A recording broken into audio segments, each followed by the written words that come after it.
Question number 36 कहता है यदि चतुर्घात का समीकरण हमारे पास ये का एक मूल हमारे पास 1 + √2 है, तब इसका द्विघात गुणनखंड होगा। तो यहाँ से अगर 1 + √2 एक मूल है तो 1 - √2 भी हमारे पास एक मूल होगा, क्योंकि ये हमारे पास पेयर में आएंगे, संयुग्मी में आएंगे। तो यहाँ से अगर देखें तो अगर 1 - √2 हमारे पास इसके पास एक मूल होगा, इसको तो हम सॉल्व करते हैं। x - 1 + √2 और x - 1 - √2 सॉल्व करेंगे, ये वैल्यू आएगी। तो x² - 2x - 1 इसका एक मूल होगा।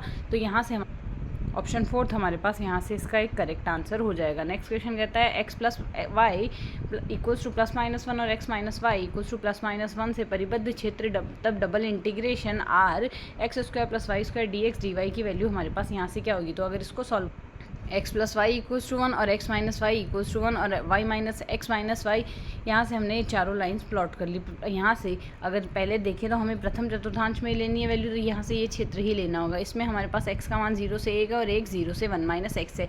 फंक्शन है x² + y² dx dy लिख दिया। इंटीग्रेशन कर लेते हैं। इंटीग्रेशन करेंगे तो सिंप्लीफाई करने से ये वैल्यू आएगी। y as a constant treat करना है x के रेस्पेक्ट में। यहाँ से पहले तो हम y के सापेक्ष कर रहे हैं, x को एज अ कॉन्स्टेंट ट्रीट करेंगे तो x² y + y³ limit 0 to 1 - x आएगी। सॉल्व कर लेते हैं। तो यहाँ से सॉल्व करने पर वैल्यू 1/x आएगी।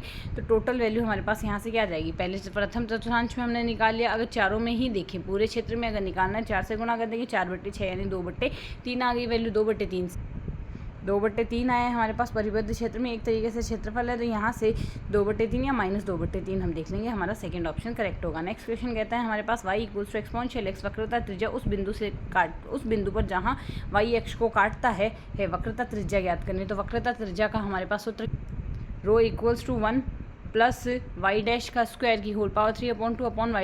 आएगा। y = एक्सपोनेंशियल x, y अक्ष पे हमारे पास x = 0 है। जैसे ही x = 0 है तो y' की वैल्यू क्या आएगी, एक्सपोनेंशियल x की जगह 0 रखेंगे, y' और y" निकाल लिया। सॉल्व कर लेते हैं। 2 की घात 3/2 आएगी, यानी 2√2 आ गई।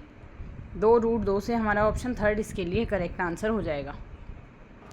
क्वेश्चन नंबर 39 कहता है सह अक्षों वाले दीर्घवृत्तों जिसकी लघु तथा बृहद अक्षों का योग d अचर है तो एनवलप होगा। इसके केस में हमारे पास एनवलप बनेगा। यहाँ से x की घात 2/3 + y की घात 2/3 बराबर d की घात 2/3। दीर्घवृत्त के केस में लघु अक्ष व बृहद अक्षों का योग अगर d अचर है तो यहाँ से एनवलप बनेगा x की घात 2/3 + y की घात 2/3 बराबर d की घात 2/3 आएगा यहाँ से।